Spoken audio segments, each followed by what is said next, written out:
Existe um lugar onde o tempo parece passar mais devagar. Um lugar onde o cheiro de páginas antigas se mistura com o aroma de café fresco, onde a luz da tarde entra pelas janelas altas, criando padrões dourados sobre prateleiras intermináveis de livros. Este lugar é a Biblioteca Municipal Santos Dumont, no coração de uma cidade pequena que muitos esqueceram de marcar nos mapas. E nesta biblioteca há um segredo que poucos conhecem. Um segredo guardado por um homem que dedicou 52 anos de sua vida a proteger não apenas livros, mas algo muito mais precioso: os sonhos que as pessoas deixaram para trás. Seu nome é Alberto Mendes. Aos 73 anos, com cabelos completamente brancos e óculos de leitura sempre pendurados no pescoço. Senhor Alberto é uma figura tão permanente quanto as próprias estantes da biblioteca. Ele conhece cada corredor, cada livro fora de lugar, cada rangido do piso de madeira. Mas o que torna o Senhor Alberto verdadeiramente especial não está em nenhuma prateleira visível. Está guardado em sua pequena sala nos fundos, trancado em uma gaveta antiga de mogno, dentro de um caderno de capa de couro desgastada pelo tempo. Este caderno começou de forma quase acidental, em 1972. O Sr. Alberto tinha apenas 21 anos e havia acabado de assumir o cargo de bibliotecário assistente. Era um jovem cheio de ideais. Acreditava que livros podiam mudar o mundo, que cada história tinha o poder de transformar vidas. Em uma tarde particularmente tranquila de outono, enquanto organizava devoluções, uma senhora idosa se aproximou do balcão. Ela tinha lágrimas nos olhos. Moço, ela disse com a voz embargada, eu costumava vir aqui quando era jovem. Lia todos os livros de viagem que conseguia encontrar. Sonhava em conhecer Paris, caminhar pelas margens do Sena, visitar o Louvre, mas a vida aconteceu. Casei, tive filhos, o dinheiro nunca sobrou. Agora tenho 74 anos e sei que nunca verei Paris. Vim aqui hoje apenas para devolver este último livro sobre a França. Não consigo mais lê-los. Doem demais. O jovem Alberto ficou profundamente tocado. Quando a senhora saiu, ele ficou segurando aquele livro, Paris, um amor que não envelhece, e sentiu uma tristeza inexplicável. Naquela noite, ele não conseguiu dormir. Continuava pensando naquela mulher, em seu sonho abandonado, em todas as outras pessoas que provavelmente guardavam sonhos similares, trancados em algum lugar secreto de seus corações. No dia seguinte, ele comprou um caderno bonito e colocou no balcão da biblioteca com uma placa simples. O caderno dos sonhos. Compartilhe aqui um sonho que você ainda não realizou. Não esperava muita coisa. Talvez algumas anotações de crianças, desejos simples e efêmeros. Mas o que aconteceu foi extraordinário. As pessoas começaram a escrever, primeiro timidamente, depois com mais coragem. Escreviam sobre carreiras que nunca seguiram, instrumentos que nunca aprenderam a tocar, livros que nunca escreveram, lugares que nunca visitaram, pessoas para quem nunca declararam amor, talentos que nunca desenvolveram, página após página. O caderno foi se enchendo de sonhos adormecidos, disse nunca respondidos, de vidas que poderiam ter sido. Com o passar dos anos, o caderno ficou cheio. Alberto comprou outro, e depois mais um. E mais outro. Décadas se passaram, e aqueles cadernos se tornaram o registro mais honesto e comovente da condição humana que ele já havia visto. Mais verdadeiro que qualquer livro de ficção, mais profundo que qualquer biografia. Ali estavam os sonhos de uma cidade inteira, preservados em tinta e papel, esperando silenciosamente por algo que talvez nunca viesse. Alberto guardava esses cadernos com reverência, lia-os nas noites solitárias, chorava com algumas histórias, sorria com outras, mas nunca fez nada além de guardar. Afinal, o que poderia fazer eram sonhos de outras pessoas, vidas que não lhe pertenciam. Seu papel era apenas preservar aquelas confissões silenciosas, como preservava os livros nas prateleiras. Até que uma segunda-feira comum de setembro mudou tudo. Alberto estava no consultório médico, fazendo seus exames de rotina anuais. Ele sempre foi um homem saudável. Raramente ficava doente. Mantinha seus hábitos regulares de caminhadas matinais e chá verde. Por isso, quando o Dr. Henrique entrou na sala, com aquela expressão séria, Alberto soube imediatamente que algo estava errado. Alberto, o médico disse sentando-se lentamente. Precisamos conversar sobre seus exames. As palavras que vieram a seguir pareceram ecoar em câmera lenta. Câncer, pâncreas, estágio avançado. 6 meses, talvez 1 ano com tratamento. O mundo de Alberto, tão sólido e previsível como as prateleiras de sua biblioteca, desmoronou em questão de segundos. Ele saiu do consultório em um estado de choque silencioso. Dirigiu automaticamente até a biblioteca, estacionou no mesmo lugar de sempre. Cumprimentou as mesmas pessoas que via todos os dias. Mas nada parecia real. Era como se estivesse assistindo à sua própria vida através de um vidro embaçado. Naquela noite, sentado em sua pequena sala, nos fundos da biblioteca, Alberto olhou para a gaveta onde guardava os cadernos. 52 anos de sonhos abandonados. Milhares de histórias de pessoas que deixaram suas aspirações morrerem lentamente, engolidas pela rotina, pelo medo, pelas responsabilidades, pelas desculpas que repetimos até acreditarmos nelas. E então, algo aconteceu dentro dele. Uma clareza súbita e avassaladora. Ele tinha 6 meses, talvez 1 ano. 6 meses para fazer algo que importasse. 6 meses para não ser apenas mais uma história de sonhos abandonados. Ele abriu a gaveta, pegou o caderno mais antigo e começou a ler. Página após página, nome após nome, sonho após sonho. E enquanto lia, uma decisão crescia dentro dele, como uma chama pequena, mas determinada. Ele ia encontrar essas pessoas e ajudá-las a realizarem o que haviam deixado para trás. Não todos, seria impossível, mas alguns, os que ainda pudessem ser alcançados, os que ainda tivessem tempo. Ele faria da morte uma professora, não uma sentença. E no processo, talvez descobrisse o verdadeiro propósito de ter guardado aqueles cadernos todos esses anos. Na manhã seguinte, Alberto chegou à biblioteca com um propósito novo brilhando em seus olhos. Sua assistente, Marina, uma jovem de 25 anos que trabalhava com ele há 3 anos, notou imediatamente a diferença. Senhor Alberto, o senhor está bem? Ela perguntou, inclinando a cabeça com preocupação. Estou melhor do que estive em muito tempo, Marina, ele respondeu. E havia verdade naquelas palavras. Pela primeira vez em décadas, ele sentia que estava prestes a fazer algo que realmente importava. Ele começou sua busca pela primeira história que havia tocado seu coração nos cadernos. A de uma mulher chamada Helena Rodrigues. Há 43 anos ela havia escrito: sonho em abrir uma escola de música gratuita para crianças carentes. Quero que toda criança tenha a chance que eu nunca tive de aprender um instrumento, de sentir a música não apenas nos ouvidos, mas na alma. Mas estou sem dinheiro, sem apoio, sem coragem. Talvez seja apenas um sonho tolo de quem não entende como o mundo realmente funciona.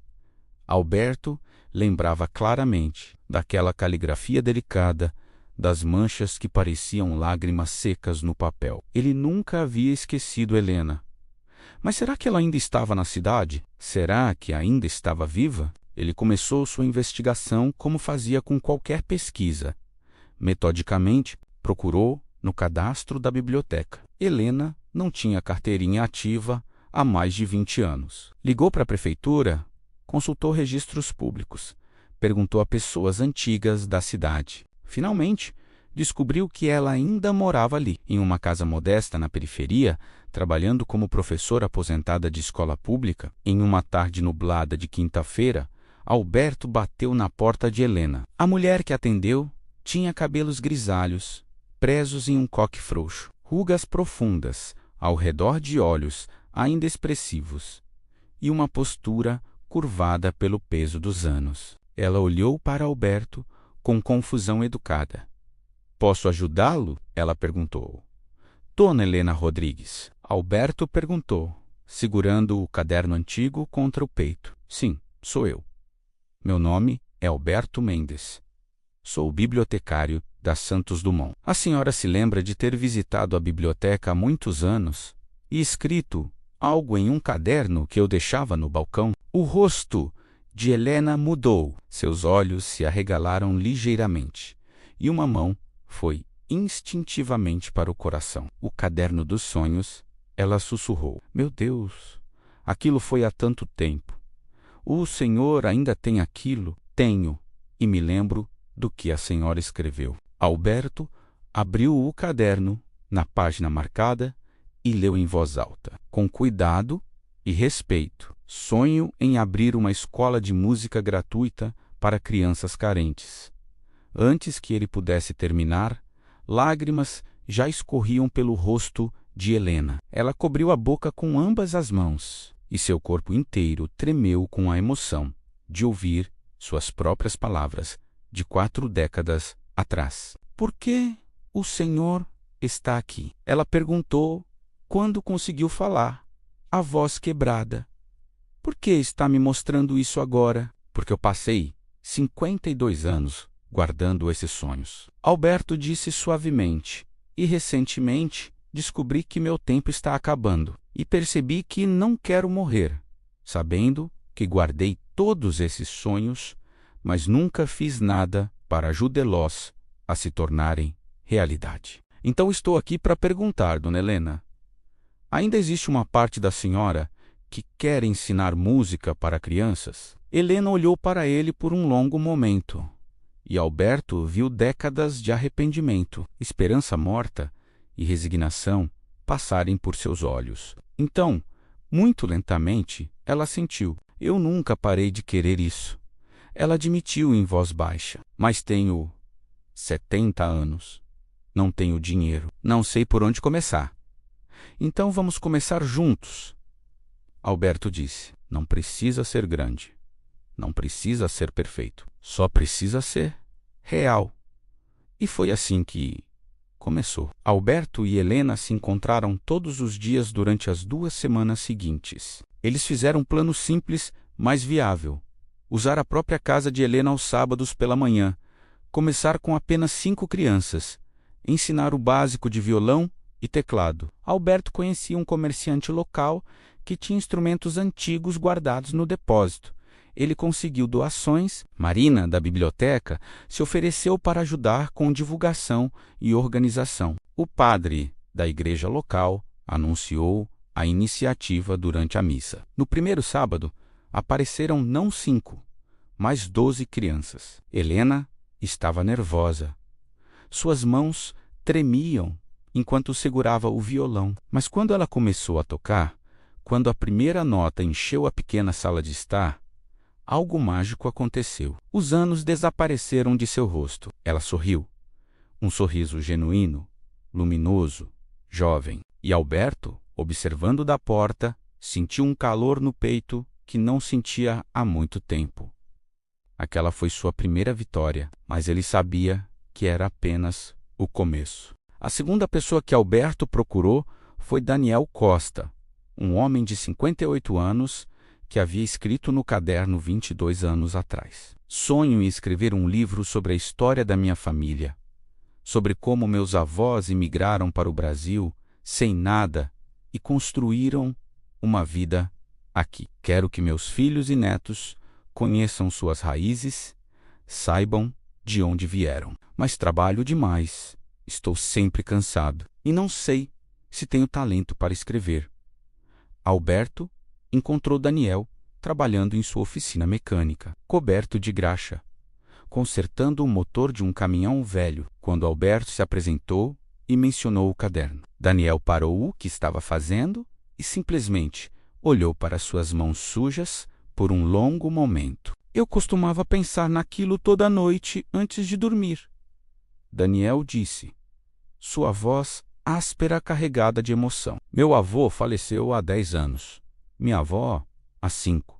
Eu nunca escrevi nada. Nunca registrei suas histórias. Agora, elas estão se perdendo, se apagando da memória. Então, não está tarde demais, Alberto disse. Ainda há tempo de começar. Mas Daniel balançou a cabeça. Senhor Alberto, eu mal terminei o ensino médio. Não sou escritor. Não sei nem por onde começar. Você não precisa ser Machado de Assis. Alberto respondeu gentilmente. Você só precisa ser honesto. Escreva como você fala. Conte as histórias como seu avô contava para você. O valor não está na perfeição da escrita. Está, na verdade, da memória. Alberto ofereceu ajuda. Eles começaram a se encontrar 2 vezes por semana na biblioteca, depois do expediente. Alberto trazia chá. Daniel trazia suas lembranças. E lentamente, página por página, o livro começou a tomar forma. Não era literatura de alto nível, mas era verdadeiro. Era real. Era uma ponte entre gerações, construída com amor e respeito. Marina, observando Alberto trabalhar com Daniel e com Helena, começou a entender o que ele estava fazendo. E uma noite, enquanto fechavam a biblioteca, ela o confrontou. Senhor Alberto, ela disse, o senhor está doente, não está? Alberto pausou, surpreso pela percepção dela. Ele não havia contado para ninguém sobre seu diagnóstico. Como você sabe a forma como o senhor está agindo? A urgência, a determinação. É como se... Ela hesitou, procurando as palavras certas, como se o senhor estivesse correndo contra o tempo. Alberto suspirou e sentou-se em uma das mesas de leitura. À luz suave das luminárias antigas da biblioteca, ele pareceu subitamente muito mais velho e cansado. Câncer, ele disse simplesmente. 6 meses, talvez 1 ano. Marina levou a mão à boca, os olhos enchendo de lágrimas. Senhor Alberto, eu sinto muito. Não sinta, ele disse, e sua voz era estranhamente tranquila. Pela primeira vez em muito tempo, sinto que estou vivendo com propósito. Passei décadas guardando os sonhos de outras pessoas, como guardava livros menos mantendo-os seguros, mas inacessíveis. Agora estou aprendendo que sonhos não foram feitos para serem guardados. Foram feitos para serem vividos. Posso ajudar? Marina perguntou, limpando as lágrimas. Com o que o senhor está fazendo? Quero fazer parte disso. Alberto sorriu. Um sorriso cansado, mas genuíno. Eu estava esperando que você perguntasse. Juntos, eles começaram a trabalhar de forma mais sistemática. Marina criou um sistema para organizar os cadernos, categorizar os sonhos, identificar quais ainda eram viáveis, quais pessoas ainda podiam ser encontradas. Ela tinha energia jovem e habilidades tecnológicas que Alberto nunca desenvolveu. Enquanto ele trazia sabedoria e paciência, ela trazia entusiasmo e criatividade. A terceira pessoa da lista era Marcos Ferreira, 65 anos, que havia escrito há 18 anos: Sonho em reconciliar com meu filho. Brigamos há 5 anos por causa de tolices. Eu não aprovava suas escolhas de carreira. Ele achava que eu era controlador demais. Agora, ele não fala mais comigo. Tenho um neto que nunca conheci. Todas as noites, eu ensaio o que diria se ele me desse uma chance. Mas sou orgulhoso demais para dar o primeiro passo. Encontrar Marcos foi fácil. Ele ainda trabalhava na mesma marcenaria que havia herdado do pai. O difícil foi convencê-lo a ouvir. O que aconteceu entre mim e meu filho não é da sua conta, Marcos disse, rispidamente, quando Alberto apareceu em sua oficina. O senhor está certo, Alberto concordou calmamente. Mas quando escreveu no meu caderno, você tornou seu sonho meu também. E eu não posso simplesmente ignorá-lo, não agora. Por que agora? Marcos perguntou, sua raiva dando lugar à curiosidade. Por que depois de tantos anos você aparece aqui? Alberto contou sobre seu diagnóstico. Contou sobre sua decisão. E enquanto falava, viu a expressão de Marcos mudar de resistência para compreensão e, finalmente, para algo que parecia vulnerabilidade. Seu filho mora onde? Alberto perguntou suavemente. Na capital, a 3 horas daqui, e o orgulho do Senhor é maior que o amor que sente por ele. Marcos não respondeu, mas suas mãos, calejadas por décadas de trabalho com madeira, tremeram ligeiramente. Meu pai morreu quando eu tinha 20 anos. Alberto continuou. Nos habíamos brigado semanas antes por algo completamente estúpido. Eu estava com raiva, era jovem, achava que tinha tempo de consertar as coisas. E então, ele teve um ataque cardíaco. Foi instantâneo.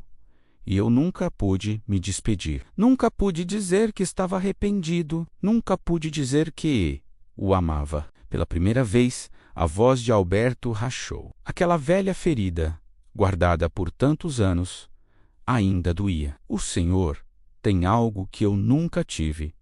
Alberto disse. Você ainda tem tempo. Por favor, não desperdice. 2 dias depois, Marcos ligou para Alberto. Eu preciso da sua ajuda, ele disse. Não sei o que dizer para ele. Não sei nem como começar. Alberto, Marina e Marcos se sentaram juntos na biblioteca e ensaiaram, escreveram e reescreveram uma carta simples, mas honesta. E no fim de semana seguinte, Alberto e Marina acompanharam Marcos até a capital. Eles esperaram no carro enquanto Marcos bateu na porta de uma casa pequena, mas bem cuidada, nos subúrbios. Um homem de cerca de 35 anos abriu a porta. Era claramente filho de Marcos. Tinha os mesmos olhos escuros, a mesma linha da mandíbula. Quando viu o pai, seu rosto se fechou. O que você quer? Ele perguntou. Sua voz fria. Eu vim pedir desculpas, Marcos disse. E suas mãos tremiam tanto que ele teve que enfiá-las nos bolsos. Eu estava errado. Sobre tudo, você tinha direito de viver sua vida do seu jeito, e eu sinto muito. Todos os dias eu sinto muito. Por um longo momento, o filho apenas olhou para ele. Alberto, observando do carro, prendeu a respiração. Então, muito lentamente, os ombros do filho de Marcos relaxaram. Eu também sinto muito, pai, ele disse, e sua voz estava embargada. Eu deveria ter ligado. Tantas vezes, eu quase liguei. Eles se abraçaram ali na soleira da porta, 2 homens orgulhosos demais para serem os primeiros a ceder, finalmente deixando o orgulho de lado. E de dentro da casa veio um menino pequeno, não mais que 4 anos, perguntando: Papai, quem é? É o vovô, o filho de Marcos disse, com lágrimas escorrendo pelo rosto. É o seu vovô. No caminho de volta, Marcos não disse uma palavra. Apenas olhava pela janela, um sorriso pequeno, mas indestrutível no rosto, segurando no colo um desenho que seu neto havia feito para ele. As semanas se transformaram em meses. E o projeto de Alberto começou a ganhar vida própria. A escola de música de Helena estava crescendo.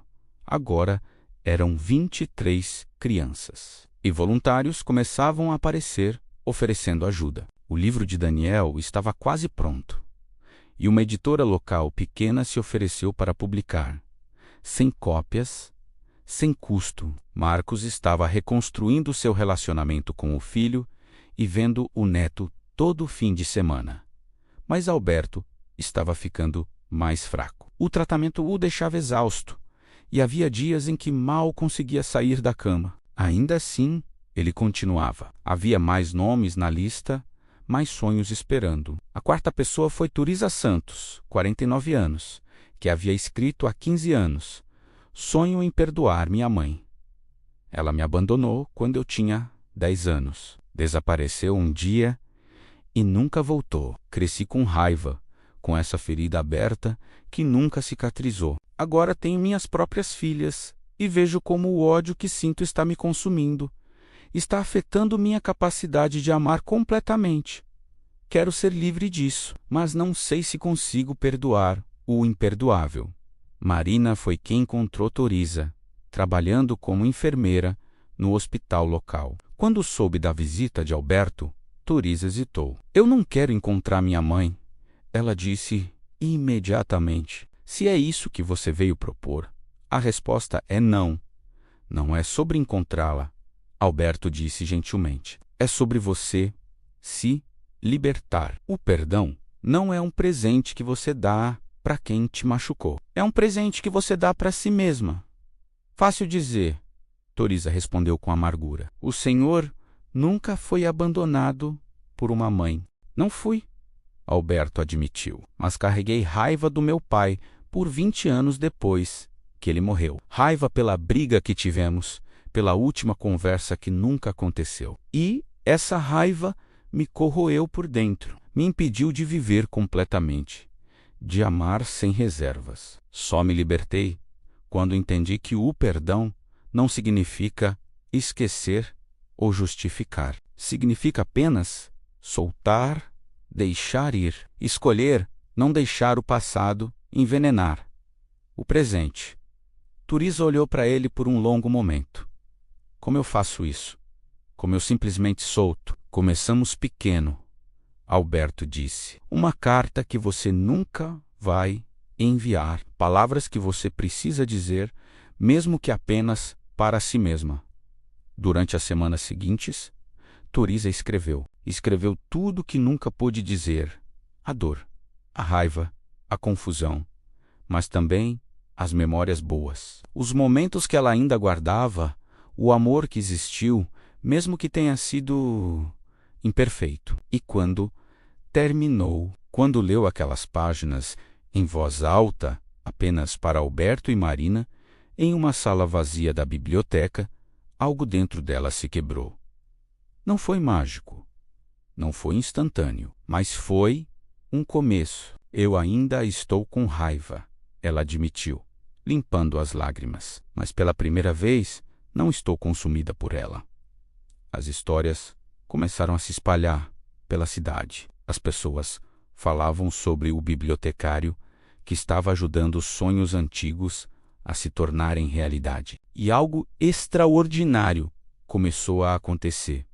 Pessoas começaram a aparecer na biblioteca não para deixar novos sonhos, mas para oferecer ajuda. Um empresário local ouviu sobre a escola de música de Helena e doou dinheiro para instrumentos novos. Uma jornalista aposentada se ofereceu para ajudar Daniel a editar seu livro. Um terapeuta ofereceu sessões gratuitas para pessoas como Turiza que estavam trabalhando no perdão. A comunidade estava se transformando, unida não por tragédia ou crise, mas por esperança e propósito compartilhado. Alberto, cada vez mais fraco, observava tudo isso com um misto de alegria e tristeza. Ele havia começado esse projeto pensando em ajudar algumas pessoas antes de morrer, mas o que estava acontecendo era muito maior do que ele havia imaginado. Ele havia acendido uma chama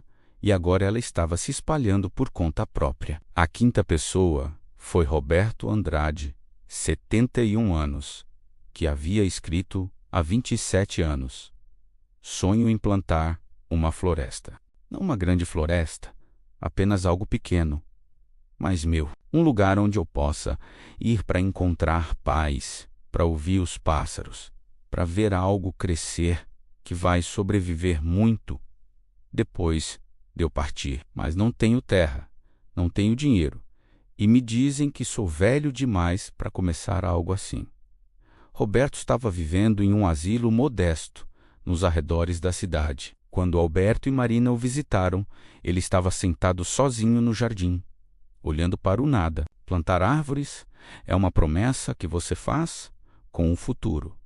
Alberto disse depois de se apresentar. É dizer, eu não estarei aqui para ver isso completamente crescido, mas ainda assim vale a pena fazer. Roberto riu, um som seco e sem humor. Velho, eu não tenho futuro. E certamente não tenho terra para plantar nada. E se eu dissesse que a prefeitura tem um terreno baldio do outro lado da cidade, que eles estariam dispostos a ceder para um projeto comunitário? E se eu dissesse que há pessoas que estariam dispostas a ajudar? Roberto olhou para Alberto com suspeita, mas também com um brilho de algo que parecia esperança há muito tempo enterrada. Por que você faria isso por mim? Por que se importa? Porque eu também estou velho e sem muito futuro. Alberto disse simplesmente. E aprendi que a única coisa que realmente importa é o que deixamos para trás. Não em posses ou conquistas, mas em mudanças que fizemos, vidas que tocamos, beleza que criamos. 2 semanas depois, em um sábado ensolarado de abril, 37 pessoas se reuniram no terreno baldio. Roberto estava lá, segurando mudas de árvores nativas que um viveiro local havia doado. Helena estava lá com suas crianças da escola de música. Daniel estava lá com sua família. Turiza estava lá com suas filhas. Marcos estava lá com seu filho e neto. E dezenas de outros.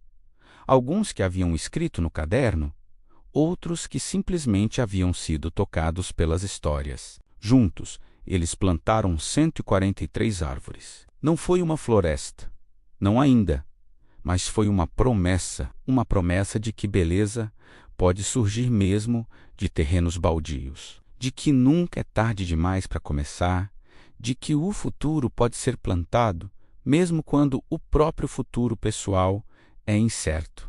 Alberto, exausto, mas radiante, supervisionou tudo. Marina havia trazido uma câmera e tirou fotos. Roberto com lágrimas escorrendo pelo rosto enquanto plantava sua primeira árvore. As crianças de Helena correndo entre as mudas. O neto de Marcos ajudando o bisavô a regar uma árvore jovem. Naquela noite, de volta à biblioteca, Alberto mal conseguia ficar de pé. Marina o ajudou a sentar em sua cadeira favorita, trouxe água, ficou ao seu lado enquanto ele recuperava o fôlego. Marina, ele disse suavemente, eu preciso te pedir um favor. Qualquer coisa, Sr. Alberto. Quando eu não puder mais continuar isso, você vai continuar por mim? Ainda há tantos sonhos nesses cadernos. Tantas histórias esperando. Marina segurou a mão dele. Uma mão agora magra e frágil. Tão diferente das mãos fortes que ela lembrava de quando começou a trabalhar com ele. Eu prometo, ela disse. E sua voz era firme apesar das lágrimas. Mas o Senhor ainda tem tempo. Ainda há mais que podemos fazer. E de fato, havia. Porque a história de Alberto estava criando uma onda que ele nunca poderia ter previsto. Um programa de TV local ouviu sobre o projeto e fez uma reportagem. Uma rádio entrevistou Helena e suas crianças. Um blog popular compartilhou a história de Daniel e seu livro sobre imigração. As pessoas começaram a viajar de cidades vizinhas para visitar a biblioteca, para ver os famosos cadernos dos sonhos, para deixar suas próprias histórias. Mas mais importante, as pessoas começaram a agir. Um professor aposentado, que havia escrito sobre querer criar um projeto de alfabetização para adultos, finalmente o fez. Uma costureira que havia sonhado em ensinar sua arte começou cursos gratuitos na igreja local. Um carpinteiro que queria construir casas para famílias de baixa renda encontrou uma organização não governamental disposta a apoiá-lo. Um após o outro, sonhos que haviam estado dormentes por décadas começaram a despertar. Alberto continuou encontrando pessoas da lista. Havia Isabel, que queria aprender a pintar. Havia Jorge, que sonhava em abrir um pequeno café onde pessoas solitárias pudessem encontrar companhia. Havia Cristina, que queria aprender a língua de seus avós italianos antes que fosse tarde demais. Havia Miguel, que desejava escrever uma carta de gratidão para o professor que havia mudado sua vida 30 anos atrás. Cada história era diferente, mas todas compartilhavam o mesmo tema: arrependimento por tempo perdido, medo de que fosse tarde demais, e a despertar de esperança quando percebiam que talvez ainda houvesse uma chance. Os meses passaram. Verão se transformou em outono. Alberto estava visivelmente mais fraco. Agora, ele havia parado a quimioterapia. Os efeitos colaterais eram muito severos, e ele decidiu que preferia qualidade à quantidade em seus dias restantes. Ele ainda ia à biblioteca todos os dias, mas agora precisava sentar-se frequentemente. Precisava de ajuda com tarefas que antes eram fáceis. Marina assumiu mais responsabilidades, mas sempre sob a orientação de Alberto. Ela havia se tornado não apenas sua assistente, mas sua parceira nessa missão. E mais do que isso, ela havia se tornado sua amiga, talvez a mais próxima que ele já teve. Em uma noite de novembro, quando a biblioteca estava fechada e eles estavam sozinhos, Alberto finalmente revelou algo que vinha guardando. Marina, ele disse, eu também tenho um sonho no caderno. Ela olhou para ele surpresa. O senhor escreveu no próprio caderno? Escrevi. Há muito tempo, estava tendo um dia particularmente difícil, sentindo-me particularmente sozinho, e pensei, por que não? O que o senhor escreveu? Alberto foi até a gaveta, pegou o primeiro caderno, aquele que havia começado há tantos anos, e abriu em uma página que conhecia de cor. Sua própria caligrafia, muito mais jovem, olhava de volta para ele. Sonho não morrer sozinho, ele leu em voz alta. Sonho em saber que minha vida importou, que toquei outras vidas de maneira significativa. Passei tantos anos rodeado de histórias, de outras pessoas, que às vezes esqueço de viver a minha própria. Quero que, quando eu partir, alguém sinta minha falta. Quero que algo que fiz continue existindo depois de mim. Ele fechou o caderno e suas mãos tremiam. Eu escrevi isso há 41 anos, ele disse, suavemente.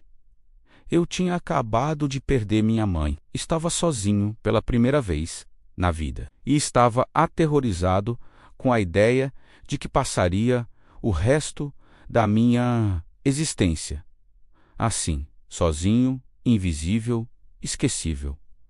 Marina estava chorando abertamente agora. Senhor Alberto, o senhor não é nada disso. Olhe para tudo que o senhor fez. Olhe para todas as vidas que o senhor mudou. Eu sei, ele disse, e pela primeira vez havia verdadeira paz em sua voz. Eu finalmente sei, mas precisei estar morrendo para aprender a viver. É uma ironia cruel, não é? Talvez, Marina disse, mas também é lindo. O Senhor transformou seu maior medo em seu maior legado. Dezembro chegou com frio incomum. Alberto estava confinado à sua casa agora, fraco demais para ir à biblioteca. Mas ele não estava sozinho. Helena o visitava regularmente, tocando música suave em seu violão. Daniel trouxe as primeiras cópias impressas de seu livro e leu passagens em voz alta. Marcos trouxe seu neto, que fez um desenho especial para o tio Alberto. Turisa trouxe flores do jardim, que havia começado como terapia. Roberto compartilhava fotos das árvores que já estavam mostrando crescimento. E Marina estava lá todos os dias, gerenciando não apenas a biblioteca, mas também os cuidados de Alberto. Ela havia se tornado a filha que ele nunca teve, a família que ele havia construído não através de sangue, mas através de propósito compartilhado. Em uma manhã de domingo, 15 dias antes do Natal, Alberto acordou, sabendo que era seu último dia. Não foi medo que sentiu, mas uma serenidade profunda. Ele pediu a Marina para trazê-lo à biblioteca uma última vez. Senhor Alberto, o senhor está fraco demais, ela protestou.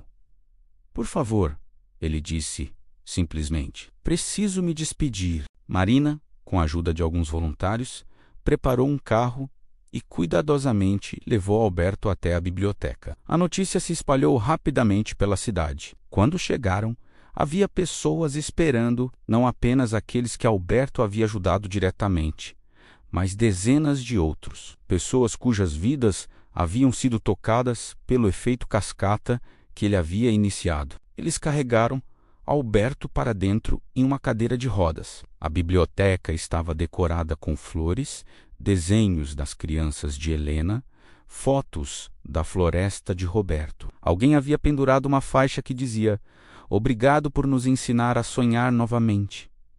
Alberto olhou ao redor, os olhos enchendo de lágrimas. "Vocês não precisavam fazer isso." Ele sussurrou. "Precisávamos sim," Helena disse, segurando sua mão. "O Senhor nos deu algo que pensávamos ter perdido. Nos deu esperança. Nos deu permissão para acreditar que ainda não era tarde demais."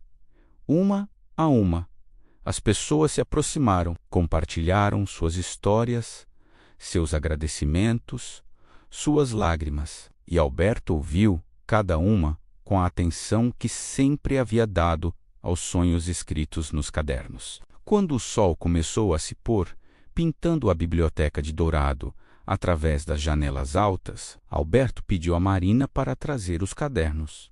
Todos eles. Os 52 anos de sonhos guardados. "Esses cadernos," ele disse, sua voz fraca, mas clara, "não são apenas registros do passado. São sementes do futuro. Cada sonho aqui é uma possibilidade, esperando para ser realizada. Eu consegui ajudar alguns, mas há centenas, milhares mais. Marina vai continuar esse trabalho, mas eu preciso que todos vocês ajudem. Precisam uns dos outros. Precisam acreditar que nunca é tarde demais, que nunca estão sozinhos, que sempre há uma chance de recomeçar." Ele pausou, reunindo forças, e então sorriu. Aquele sorriso gentil e sábio que todos haviam aprendido a amar. "Eu passei a maior parte da minha vida guardando histórias de outras pessoas. Mas vocês me ensinaram que as melhores histórias são as que vivemos juntos. Obrigado por me deixarem fazer parte das suas histórias. Obrigado por fazerem parte da minha, naquela noite, rodeado por pessoas que se tornaram sua família." Alberto Mendes fechou os olhos pela última vez. Ele não morreu sozinho.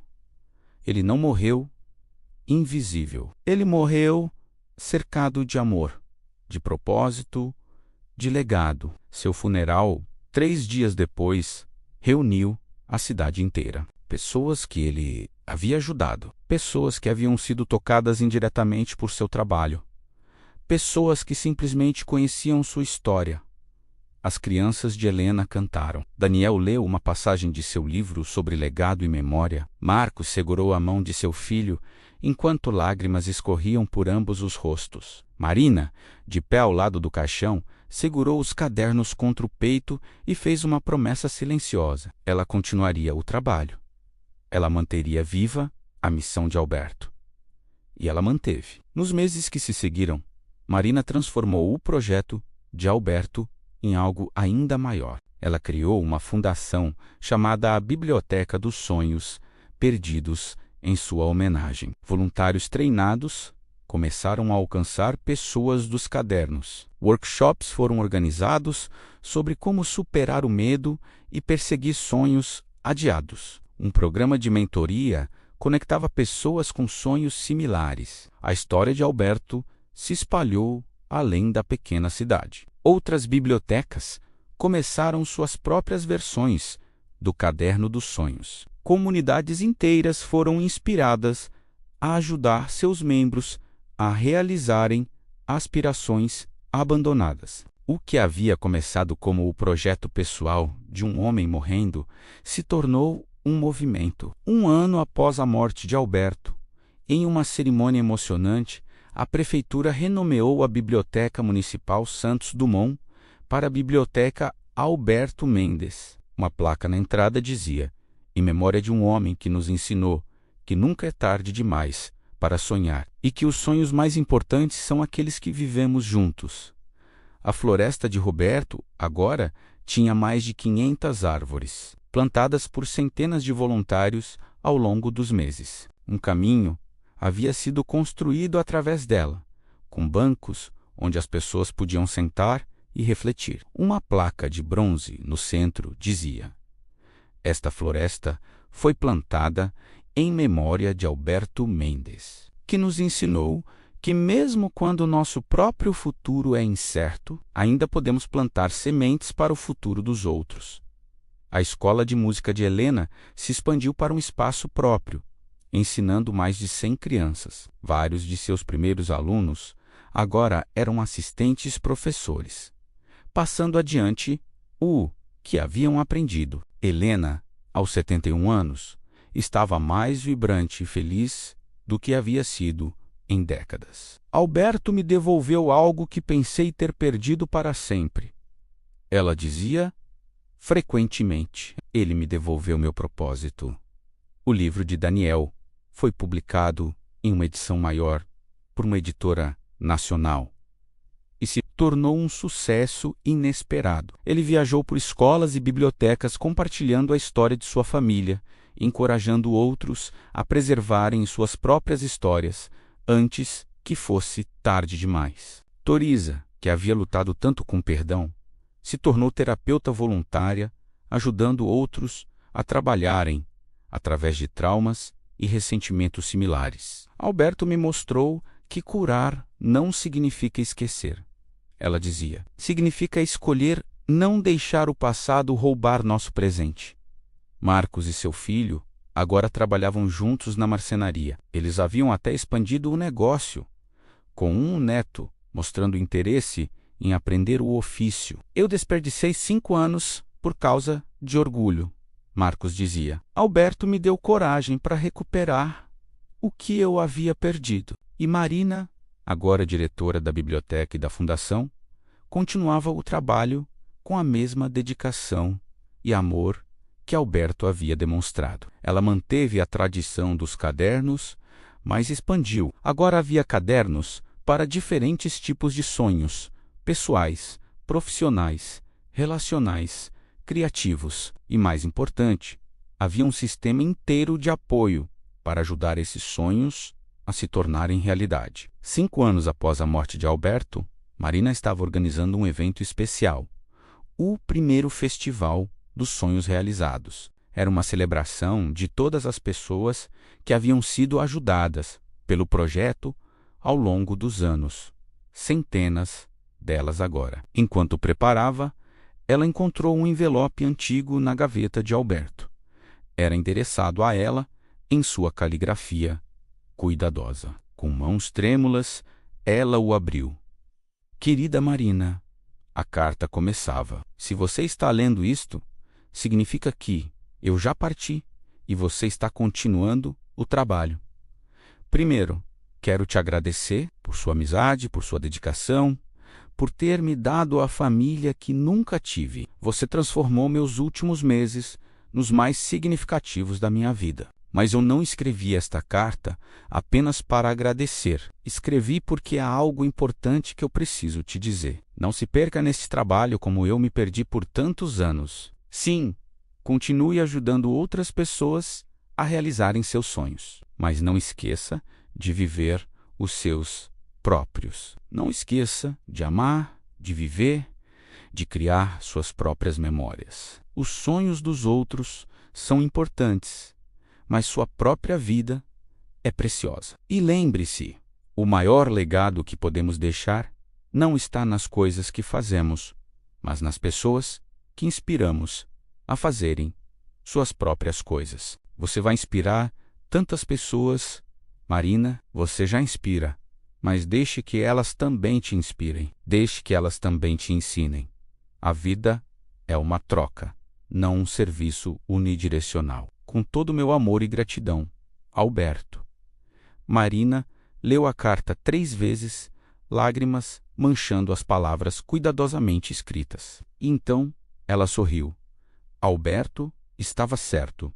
Como sempre, ela havia estado tão focada em continuar seu trabalho que havia esquecido de viver sua própria vida. Naquela noite, no festival, Marina fez um anúncio surpresa. Ela estava passando o dia menos a menos dia da fundação para um comitê de voluntários capaz. Ela continuaria envolvida, mas também iria perseguir algo que havia adiado por anos: estudar literatura e escrever. Escrever sobre as histórias que havia testemunhado, sobre o poder dos sonhos, sobre o legado de Alberto. Alberto me ensinou que nunca é tarde demais.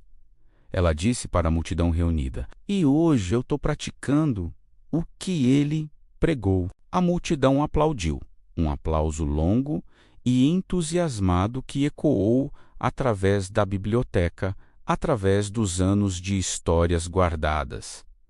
Ali, através do legado de um homem que havia aprendido tarde demais, mas não cedo demais, o verdadeiro significado de viver. E ali, naquela noite, sob as luzes suaves da biblioteca que agora levava seu nome, o espírito de Alberto Mendes parecia pairar, não como um fantasma, mas como uma presença viva, tecida através das risadas das crianças de Helena, das conversas entre Marcos e seu filho, das árvores que Roberto havia plantado, das palavras que Daniel havia escrito, da cura que Toriza havia encontrado. Porque no final, Alberto havia descoberto a verdade mais importante de todas.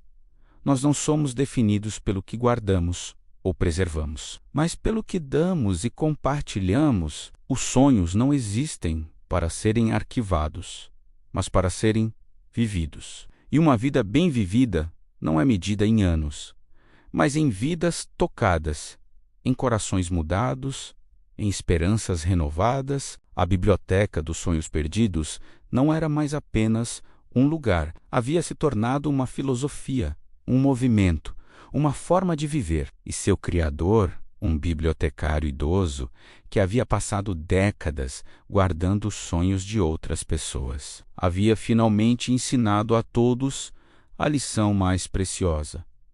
Nunca é tarde demais para começar.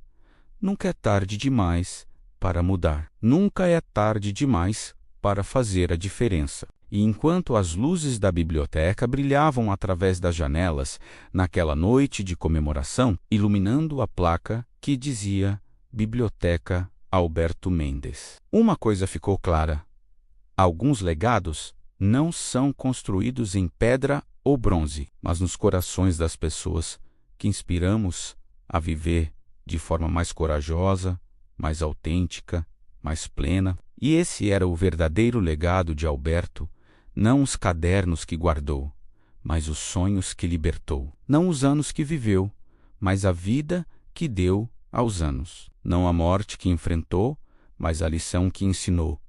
Que cada dia é uma nova chance de começar. Que nunca estamos sozinhos. Se tivermos coragem de nos conectar, e que os melhores momentos de nossas vidas frequentemente vêm não do que recebemos, mas do que damos. E, assim, a história de um homem que passou a vida guardando sonhos terminou com uma cidade inteira aprendendo a vivê-los. Uma biblioteca que havia sido apenas um repositório de histórias escritas por outros se tornou o berço de histórias vividas por muitos. E um caderno simples de capa de couro, começado em uma tarde de outono há tantos anos atrás, se tornou o símbolo de algo que todos nós precisamos acreditar. Que nunca é tarde demais, que sempre há esperança e que os sonhos mais bonitos são aqueles que compartilhamos.